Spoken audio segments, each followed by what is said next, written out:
3 сета Тамератан, Бахама имам отделени.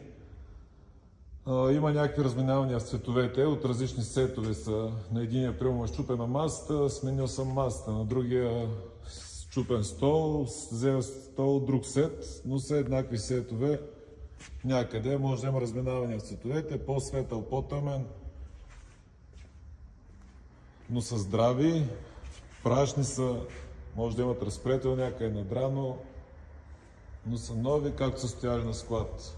Освен тези 3 сета, един сет е канапе, 2 стола и маса. Отделно имам само канапета, отделно има и само маси. Без стъкла и без възглавници. По 200 лева е сета. Готов сет за ползване, възглавници и стъкла може да се намерите от друго място. Аз ще проверя тук какви имам, но цената, която казвам 200 лева е без възглавници и без стъкло. Това са, сега ще проверя другите какви има.